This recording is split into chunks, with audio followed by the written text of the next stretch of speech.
എല്ലാ പ്രിയപ്പെട്ട ഉദ്യോഗാർത്ഥികൾക്കും learn to കോൺകറിലേക്ക് സ്വാഗതം. എക്കണോമിക്സിലെ പ്രധാനപ്പെട്ട ക്വസ്റ്റ്യൻസ് ആണ് ഇന്നത്തെ വീഡിയോയിൽ ഉൾക്കൊള്ളിച്ചിരിക്കുന്നത്. നിങ്ങൾക്ക് ക്ലാസ്സുകൾ ഇഷ്ടമാവുകയാണെങ്കിൽ ചാനൽ സബ്സ്ക്രൈബ് ചെയ്യാം, നിങ്ങളുടെ കൂട്ടുകാർക്ക് വേണ്ടി ഷെയർ ചെയ്ത് കൊടുക്കുകയും ചെയ്യാം. നമുക്ക് ക്ലാസ്സിലേക്ക് കടക്കാം. ആദ്യത്തെ ക്വസ്റ്റ്യൻ, നമ്മുടെ പൊതുഭാവി അവർ കോമൺ ഫ്യൂച്ചർ എന്ന റിപ്പോർട്ട് പ്രതിപാദിക്കുന്ന വിഷയം ഏത്? നമ്മുടെ പൊതുഭാവി അവർ കോമൺ ഫ്യൂച്ചർ എന്ന റിപ്പോർട്ട് പ്രതിപാദിക്കുന്ന വിഷയം ഏതാണ്? സുസ്ഥിര വികസനം. സുസ്ഥിര വികസനം.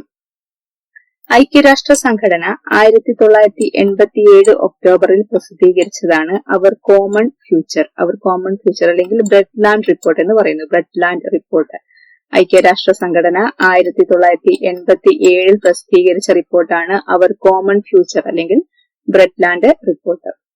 World commission on environment and ഡെവലപ്മെന്റിന്റെ തലവനായിരുന്ന ഗ്രോ ഹാർലെം ബ്രെഡ്ലാൻഡിന്റെ നേതൃത്വത്തിലാണ് ഈ റിപ്പോർട്ട് തയ്യാറാക്കിയത്. World commission on environment and ഡെവലപ്മെന്റിന്റെ തലവനായിരുന്ന ഗ്രോ ഹാർലെം ബ്രെഡ്ലാൻഡിന്റെ നേതൃത്വത്തിലാണ് ഈ റിപ്പോർട്ട് തയ്യാറാക്കിയത്. അതുകൊണ്ട് ബ്രെഡ്ലാൻഡ് റിപ്പോർട്ട് എന്ന് അറിയപ്പെടുന്നു. ഈ റിപ്പോർട്ടിൽ സുസ്ഥിര വികസനം എന്ന ആശയത്തെ കൃത്യമായി നിർവചിച്ചിട്ടുണ്ട്. ബ്രെഡ്ലാൻഡ് റിപ്പോർട്ടിൽ സുസ്ഥിര വികസനം എന്ന ആശയത്തെ കൃത്യമായി നിർവചിച്ചിട്ടുണ്ട്. എന്താണ് സുസ്ഥിര വികസനം? ഭാവി തലമുറകൾക്ക് അവയുടെ ആവശ്യങ്ങൾ നിറവേറ്റാനുള്ള ശേഷിക്ക് വിഘാതമാകാത്ത തരത്തിൽ ഇന്നത്തെ തലമുറയുടെ ആവശ്യങ്ങൾ നിറവേറ്റുന്ന വികസനമാണ് സുസ്ഥിര വികസനം. ഭാവി തലമുറകൾക്ക് അവയുടെ ആവശ്യങ്ങൾ നിറവേറ്റാനുള്ള ശേഷിക്ക് വിഘാതമാകാത്ത തരത്തിൽ ഇന്നത്തെ തലമുറയുടെ ആവശ്യങ്ങൾ നിറവേറ്റുന്ന വികസനത്തെയാണ് നമ്മൾ സുസ്ഥിര വികസനം എന്ന് പറയുന്നത്. പരിസ്ഥിതി പ്രശ്നങ്ങൾ പരമാവധി കുറച്ചുകൊണ്ടുള്ള വികസനമാണ് സുസ്ഥിര വികസനം ലക്ഷ്യമിടുന്നത്. അതുകൂടാതെ പരിസ്ഥിതി പ്രശ്നങ്ങൾ പരമാവധി കുറച്ചുകൊണ്ടുള്ള ഒരു വികസനമാണ് സുസ്ഥിര വികസനം ലക്ഷ്യമിടുന്നത്. ചുവടെ പറയുന്നവയിൽ ഇന്ത്യയിലെ ദാരിദ്ര്യ നിർമ്മാർജ്ജനത്തിനായി സർക്കാർ സ്വീകരിക്കുന്ന സമീപനങ്ങൾ ഏതെല്ലാം? ചുവടെ പറയുന്നവയിൽ ഇന്ത്യയിലെ ദാരിദ്ര്യ നിർമ്മാർജ്ജനത്തിനായി സർക്കാർ സ്വീകരിക്കുന്ന സമീപനങ്ങൾ ഏതൊക്കെയാണ്? ഇത് ആൻസർ വരുന്നത് 1, 2, 3 ശരിയാണ്. 1, 2, 3 ശരി. വളർച്ചോന്മുഖ സമീപനം, സ്വയം തൊഴിൽ വേതന തൊഴിൽ പദ്ധതികൾ, ദരിദ്ര വിഭാഗങ്ങൾക്ക് ചുരുങ്ങിയ ചെലവിൽ അടിസ്ഥാന സൗകര്യങ്ങൾ, ഇത് 3 ശരിയാണ്. ഒരു ത്രിതല സമീപനമാണ് ദാരിദ്ര്യ നിർമ്മാർജ്ജനത്തിൽ സർക്കാർ സ്വീകരിക്കുന്നത്. ഒന്നാമത്തേത് ഏതാണ്? വളർച്ചോന്മുഖ സമീപനം. വളർച്ചോന്മുഖ സമീപനമാണ് ഒന്നാമതായി. മൊത്തം ആഭ്യന്തരോൽപാദനത്തിലും ആളോഹരി വരുമാനത്തിലുമുള്ള ദ്രുതഗതിയിലെ വർധനയുടെ ഫലങ്ങൾ സമൂഹത്തിന്റെ എല്ലാ മേഖലകളിലേക്കും എത്തുമെന്നും ദരിദ്ര ജനവിഭാഗങ്ങളിലേക്ക് അത് കിനിഞ്ഞിറങ്ങുമെന്നുമുള്ള പ്രതീക്ഷയിലാണ് ഈ സമീപനം സ്വീകരിച്ചിട്ടുള്ളത്. ആഭ്യന്തരോൽപാദനത്തിലും ആളോഹരി വരുമാനത്തിലും ദ്രുതഗതിയിലെ വർധനയുടെ ഫലങ്ങൾ സമൂഹത്തിന്റെ എല്ലാ മേഖലകളിലേക്കും എത്തുമെന്നും ദരിദ്ര ജനവിഭാഗങ്ങൾക്ക് അത് കിനിഞ്ഞിറങ്ങുമെന്നുള്ള പ്രതീക്ഷയിലാണ് ഈ ഒരു സമീപനം സ്വീകരിച്ചിട്ടുള്ളത്. 1950കളിലും 1960കളുടെ തുടക്കത്തിലും ഒന്നാമത്തെ സമീപനമായിരുന്നു ആസൂത്രണത്തിന്റെ ഊന്നൽ. 1950കളിലും 60കളുടെ തുടക്കത്തിലും ആസൂത്രണത്തിന്റെ ലക്ഷ്യം എന്തായിരുന്നു? വളർച്ചോന്മുഖ സമീപനമായിരുന്നു. രണ്ടാമത്തെ സമീപനം മൂന്നാം പഞ്ചവത്സര പദ്ധതിയിൽ ആരംഭിക്കുകയും, മൂന്നാം പഞ്ചവത്സര പദ്ധതി എന്നാണ് 1961 മുതൽ 66 വരെ.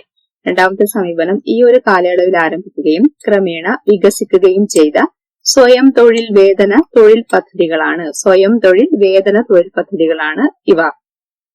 ഇവയിൽ എടുത്തു പറയേണ്ട ആദ്യ പദ്ധതി ഏതാണ്? 1970 നടപ്പിലാക്കിയ തൊഴിലിനു കൂലി ഭക്ഷണം പരിപാടി, ഫുഡ് ഫോർ വർക്ക് പ്രോഗ്രാം. 1970 നടപ്പിലാക്കിയ ഫുഡ് ഫോർ വർക്ക് പ്രോഗ്രാം ആണ് ഇതിലെ ആദ്യത്തെ പദ്ധതി. ദാരിദ്ര്യത്തെ നേരിടാനുള്ള മൂന്നാമത്തെ സമീപനം ദരിദ്ര ജനവിഭാഗങ്ങൾക്ക് ഏറ്റവും ചുരുങ്ങിയ ചെലവിൽ അടിസ്ഥാന സൗകര്യങ്ങൾ ലഭ്യമാക്കുക എന്നതാണ്. മൂന്നാമത്തെ സമീപനം ഏതാണ്? ദരിദ്ര ജനവിഭാഗങ്ങൾക്ക് ഏറ്റവും കുറഞ്ഞ ചെലവിൽ അടിസ്ഥാന സൗകര്യങ്ങൾ ലഭ്യമാക്കുക എന്നുള്ളതാണ്. സബ്സിഡി നിരക്കിൽ ഭക്ഷ്യധാന്യങ്ങൾ, വിദ്യാഭ്യാസം, ആരോഗ്യം, ജലവിതരണം, ശുചിത്വ സൗകര്യങ്ങൾ മുതലായ സാമൂഹിക ഉപഭോഗ ആവശ്യങ്ങൾ പൊതുചെലവിൽ നൽകിക്കൊണ്ട് ജനങ്ങളുടെ ജീവിത നിലവാരം മെച്ചപ്പെടുത്താനുള്ള പദ്ധതികളാണ് ഇവ. മൂന്നാമത്തെ സമീപനത്തിൽ വരുന്നത് സബ്സിഡി നിരക്കിൽ ഭക്ഷ്യധാന്യങ്ങൾ, വിദ്യാഭ്യാസം, ആരോഗ്യം, ജലവിതരണം, ശുചിത്വ സൗകര്യങ്ങൾ മുതലായ സാമൂഹിക ഉപഭോഗ ആവശ്യങ്ങൾ പൊതുചെലവിൽ നൽകിക്കൊണ്ട് ജനങ്ങളുടെ ജീവിത നിലവാരം മെച്ചപ്പെടുത്തുക എന്നതാണ്. അടുത്തത്, ഇന്ത്യയിലെ ഹരിത വിപ്ലവത്തിന്റെ ദോഷഫലങ്ങളായി വിശേഷിപ്പിക്കപ്പെടുന്നവ എന്തെല്ലാം?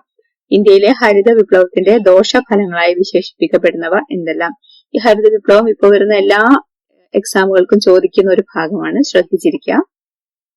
എന്തൊക്കെയാണ് ഇതിൽ ആൻസർ ആയിട്ട് വരുന്നത്? ചെറുകിട വൻകിട കർഷകർ തമ്മിലെ അന്തരം വർദ്ധിച്ചു, ഇത് ശരിയാണ്.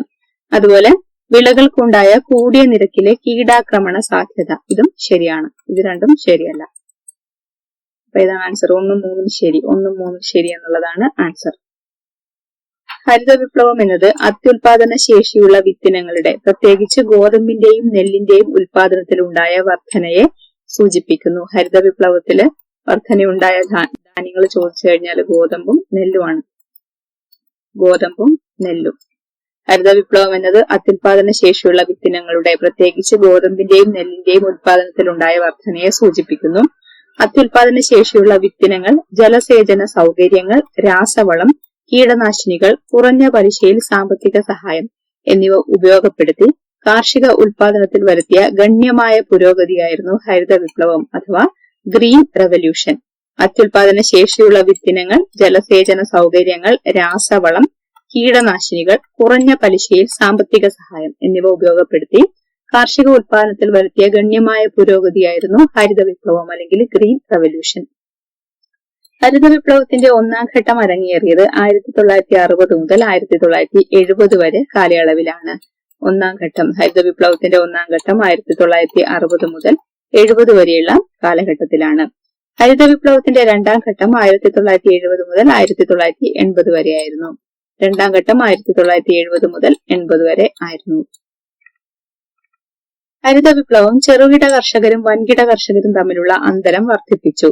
അവശ്യ നിവേശങ്ങളുടെ ചെലവ് വഹിക്കാൻ കഴിവുണ്ടായിരുന്നത് വൻകിട കർഷകർക്കായിരുന്നതിനാൽ ഹരിത വിപ്ലവത്തിലൂടെ കൂടുതൽ ലാഭം കൊയ്തതും അവരാണ്.